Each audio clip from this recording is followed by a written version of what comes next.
Welcome back, or welcome if you're just joining us. It's The World This Week in partnership with The Daily Beast.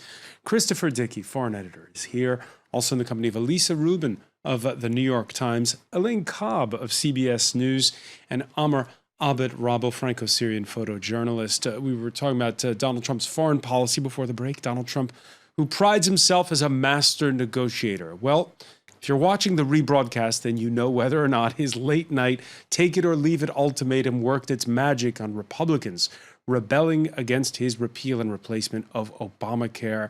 The dissent comes mostly from congressmen who make up the fiscally hawkish Freedom Caucus, which opposes even the slightest whiff of socialized medicine. Trump warns that he's through negotiating. If the bill fails, he'll move on to other issues and leave Obamacare alone for now.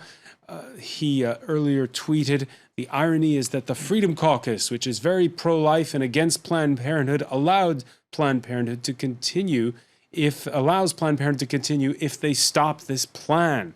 Exclamation point. Elisa Rubin, the White House, ahead of the vote, downplaying, saying even if it fails, the other signature legislation will go on as planned. How hurt will the Trump presidency be, though? Well, it's his first really big defeat. It's something he promised over and over again to his voters, and I think it allows the House to really see that they can defeat him, and the world won't end. And I imagine he will have a very hard time going forward with the Republican caucus. It's a fractured caucus, and one of his problems as he tried to pacify the Freedom Caucus was he began to lose the people known as the Tuesday group, who are sort of more moderate, often from Northeast states or states where governors make a lot of use of Obamacare. And it's actually very hard to square the circle with Congress. And at the end of the day, the president's powers are limited. And I don't think that's something Trump quite counted on. Elaine Cobb?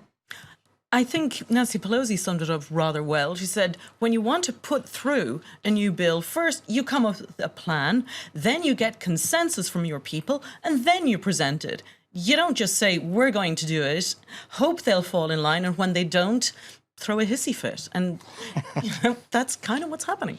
So where does the power gravitate towards? Normally in recent history, the White House has got the power, not Capitol Hill. But what happens if well, I don't know about that, François. I mean, all through the Obama administration, you saw the Capitol Hill blocking Obama again and again and again. I mean, it was just incredible. Every month, it seemed like there was some issue where they stopped him. And ultimately, the power of the purse lies with Congress, and that's a huge power because the entire health care bill hinges on how federal money is going to be spent. And that is, at the end of the day, Congress's purview, which is why legislation, when you want it to be successful, goes through hearings and a long period of lobbying by the White House, by whoever is supporting it, and then very methodically, as Elaine was saying, it comes to the floor. And I think that they rushed it in a desire to prove they could get it done. Yeah, and it should be clear to the viewers, too, that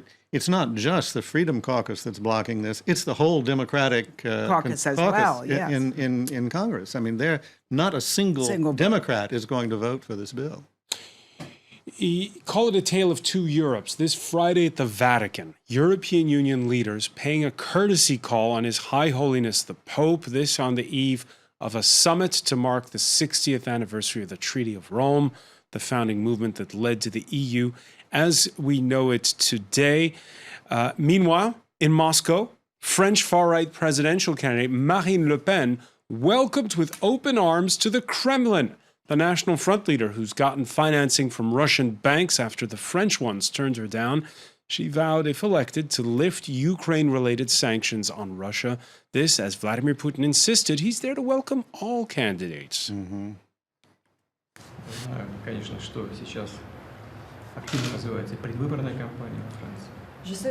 I'm aware that your presidential election is taking place.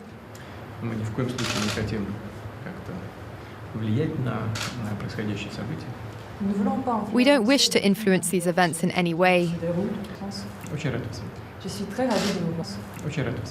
I'm very pleased to see you. He's very pleased to see her, Amar Abad. I think she is even more pleased. Until now, she's been received by the Lebanese president. I was there in Beirut to witness that. And 2 or 3 days ago by Idriss Déby, the president of Chad. These were the 2 head of states in the whole world who received Marine Le Pen. And now it's the Kremlin. So for her, it's like an amazing... I remember images a few months ago where she was waiting in the Trump Tower, and the coffee shop, waiting for someone to get her Drinking out of a paper cup, yeah. So I think for her, it's an amazing recognition as a state person or as someone who has some weight, etc. How much of a bump does she get from having her picture taken in the company of Vladimir Putin? Does it really help her campaign? I think she wants to say that it's, this is perfectly all right. This is something I want to do. And it gives her another chance to say, I'm pulling us out of Europe. This is what I want. So I'd like to be friends with other leaders. She sees Vladimir Putin, she says, as someone who she needs to be in touch with. Is it good for her? With some people, possibly. But, Marine Le Pen seems to be hanging on to her base, but not growing it. I think it has to be said that Putin's agenda is very popular with 3 of the 5 leading candidates in this election. I mean, if you watch the debates on Monday, it was stunning. It was not only Le Pen who was coming out and defending, for instance, Russia's position in Ukraine. It was also Fillon. And Mélenchon. And it was also Mélenchon. Yeah.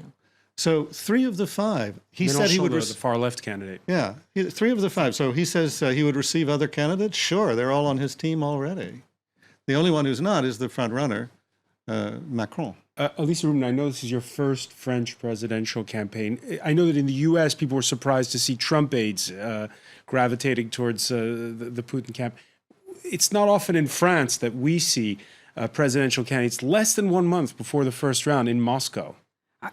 I have found it hard to figure out what exactly candidates get out of it, just as I find it hard to really understand what Mr. Trump got out of it, other than perhaps commercial ties that he wanted in Russia. But I think what's very odd is most of these people wouldn't choose to live in Russia. They don't want to live under that particular kind of regime. But as Amar was saying, they want their candidate to look presidential. Yes, and I think it does give you he's a leader of a big and powerful country, and there she is sitting with him, not quite as an equal, but as someone acolyte, I think is the word. Acolyte, but also under consideration for being another leader, and that's certainly an image she wants. Also, there is something, I don't want to do any psychology of the voters, it's very complicated, but let's say some of the voters who are still not decided yet, you hear in cafes, in places in France, people who are really impressed by Putin. Putin is, they say Hollande is weak, look how he's dressed, look how Putin, he does judo, he's a fighter, he's a hunter, he looks good. And I'm really surprised. Yeah, he looks strong, and I'm surprised because this is really the old macho leader. Does anybody ever say he looks short? That would be true too. I didn't have this.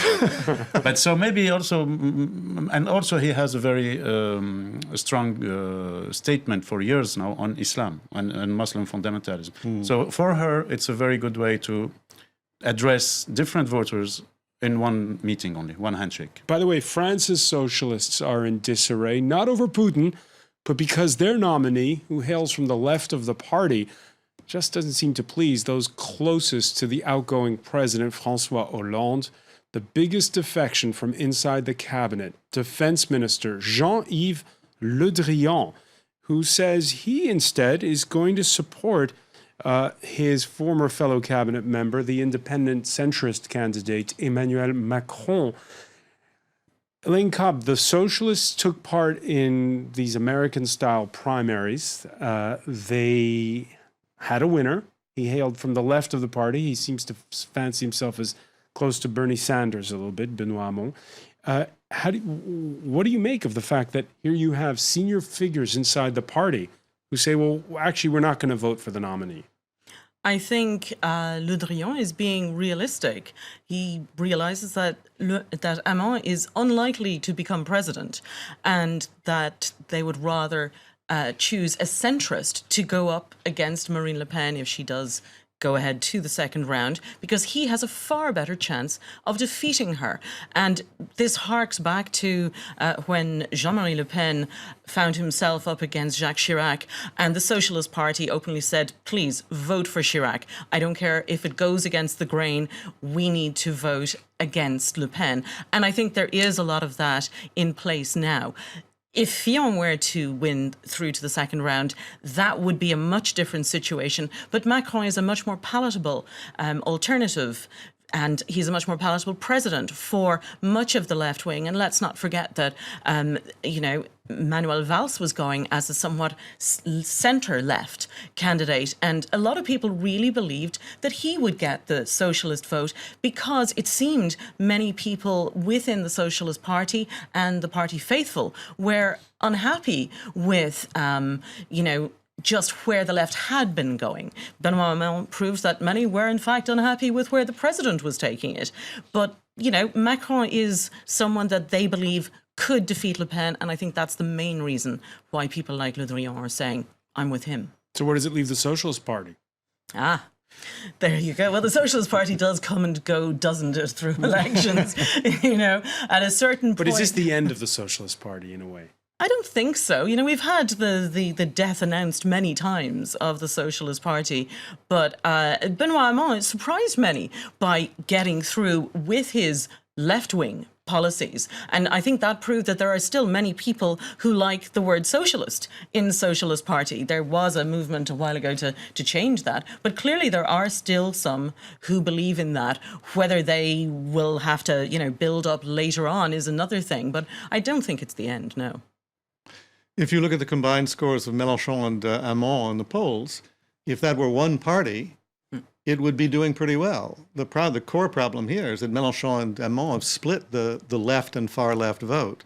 And well, one is Eurosceptic and the other is not. Well, that's right. Hamon, actually, in the debate, I thought Hamon was very good. He called people out several times, but he didn't get the scores that Mélenchon did, because Mélenchon is sort of like this badger that keeps going after people and is great on a podium. What did you think of this five-way debate?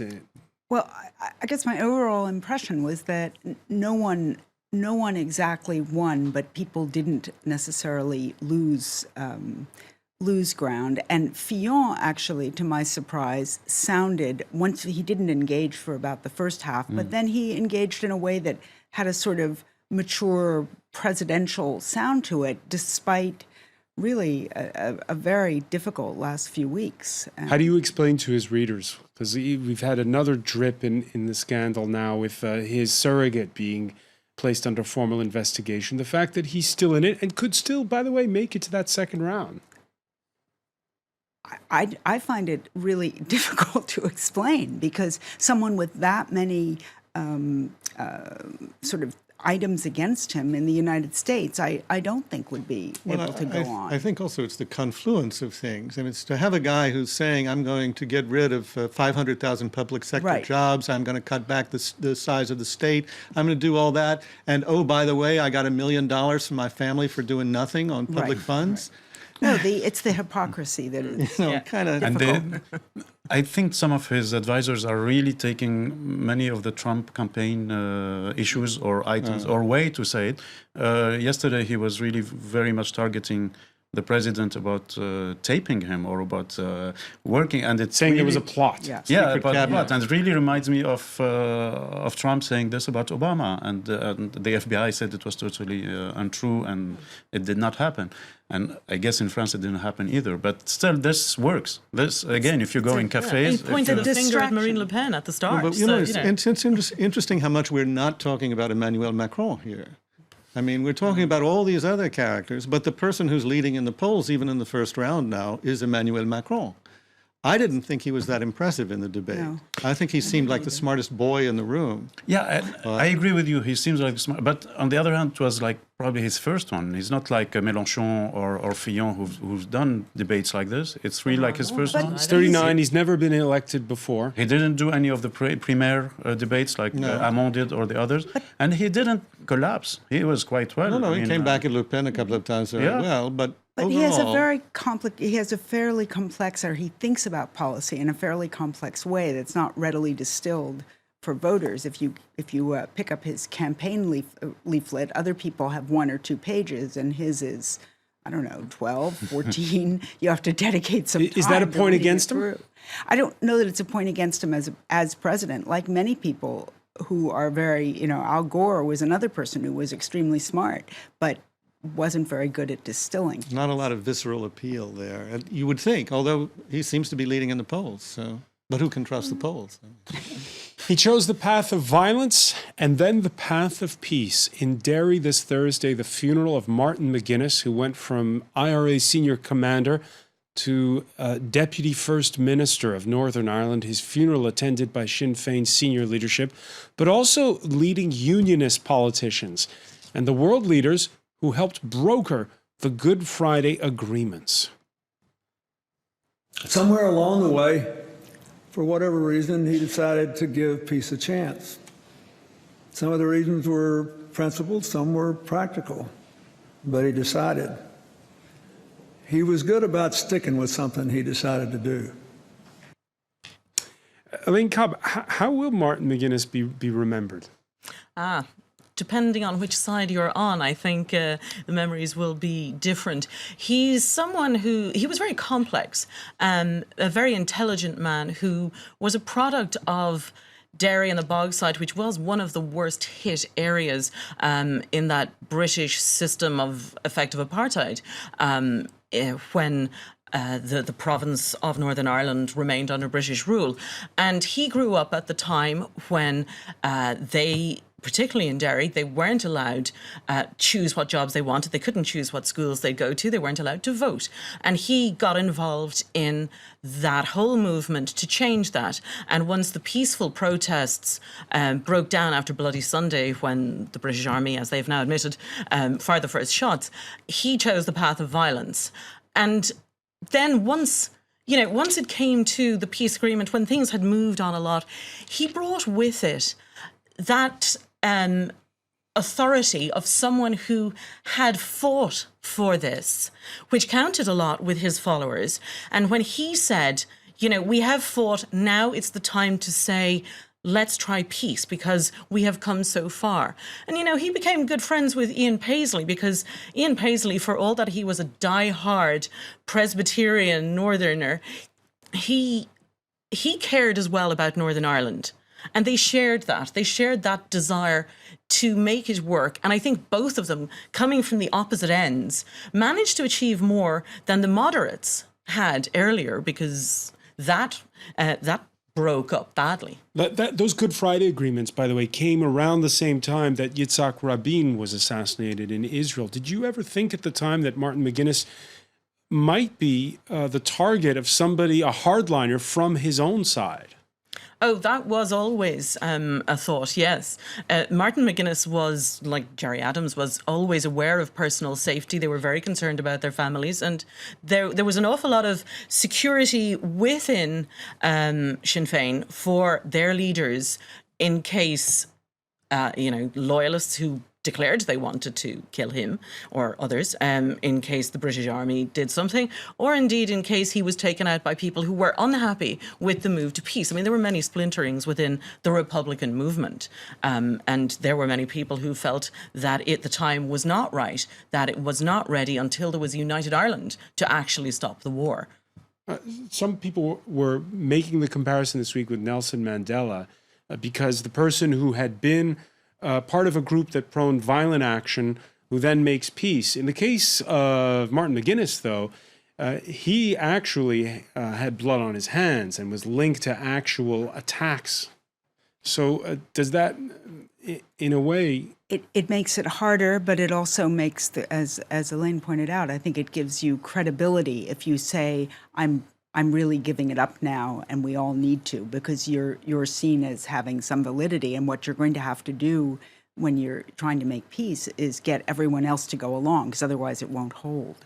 And I imagine that helped him, but I'm sure that didn't make it easy for the Protestants who were there as well. Yeah, coverage of the story, a reminder that to sell newspapers in the British Isles, it pays to have a separate edition for Ireland, the Daily Mail, with different front page photo shoots to tell the story, whether you're in Britain or across the Irish Sea. Same with the Sun. The Sun, Unforgiven is the headline. IRA killer can go to hell, the sub-headline. And in the Irish edition, it's not how you begin, it's how you end. Amr Abed Rabo, your reaction to the coverage there. I didn't know about this. This is amazing. It's about what you said earlier about Mandela, for instance. It's amazing how the conscience, let's say, the public opinion remembers this or that, will remember this cover or that cover.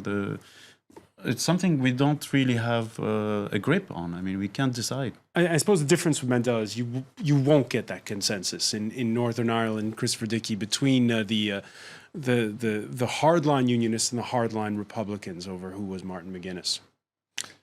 Well, I think even with Mandela, I think that he was such a powerful personality that he overcame the divisions that existed. But if you'd gone to South Africa in the 1980s, you would have found no shortage of people who said he had a lot of blood on his hands. Yeah. Maybe not directly involved in the kinds of incidents that McGuinness was directly involved in, or supposedly directly involved in, because I think he never admitted it, but certainly involved with an organization that was carrying out what the apartheid regime considered, and in fact the U.S. government considered, terrorist activities.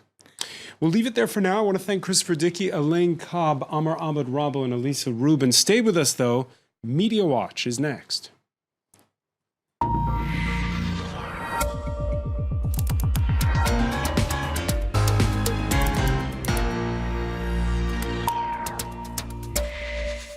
And we say hello to Emma James. Hi there. Tabloid coverage we were looking at of Martin McGuinness's funeral.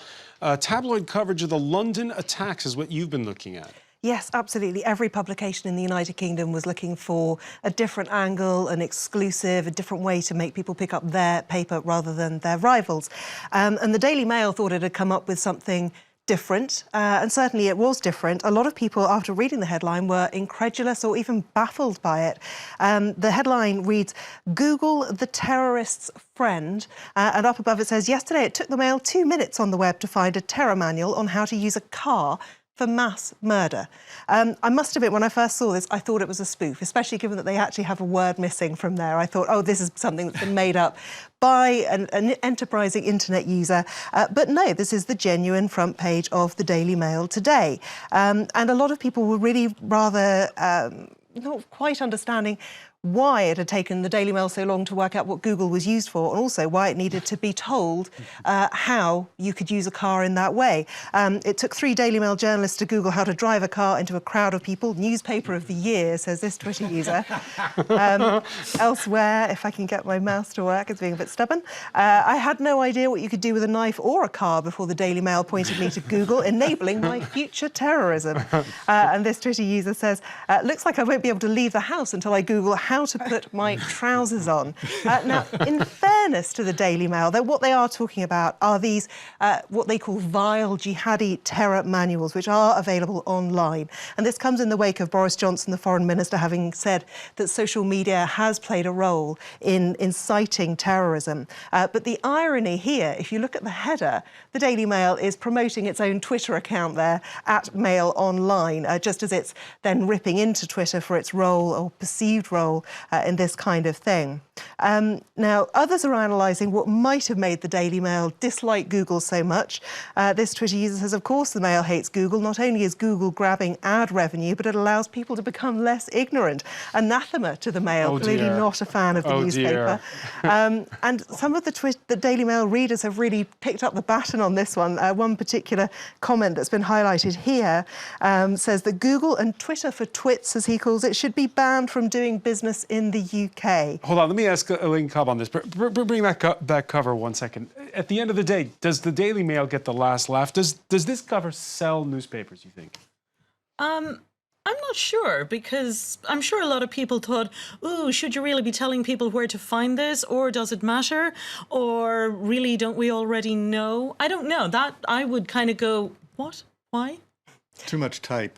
And too much type, absolutely. What happened to the photo? It is a very, very unusual looking front page. It has had some criticism too from fellow journalists. iNews, the website, says that the Daily Mail fundamentally misunderstands what Google is, but they also say they've made a very serious allegation against Google. And, as you were just saying, they've pointed out that basically this has given more publicity to those kind of online terror manuals than probably Google has ever done itself. Here in France, we were talking earlier about that visit to the Kremlin by Marine Le Pen. Yes, absolutely. I don't have much time to tell you about this one, but clearly the Marine Le Pen supporters think it's great and they're wondering why there's so much controversy surrounding it. Marine Le Pen and Vladimir Putin described here as the two pillars of a Europe of nations. Taking a look at Sputnik, which is a state-run news website, and there's lots of these statesman-like images. But what is interesting to note is if you go to their homepage, there is no mention of Marine Le Pen's visit. So that perhaps gives you an indication of how important Russia really thinks this was. All right, something to think about. Many thanks, Emma James. I want to thank our panel once again. Thank you for being with us here in The World This Week.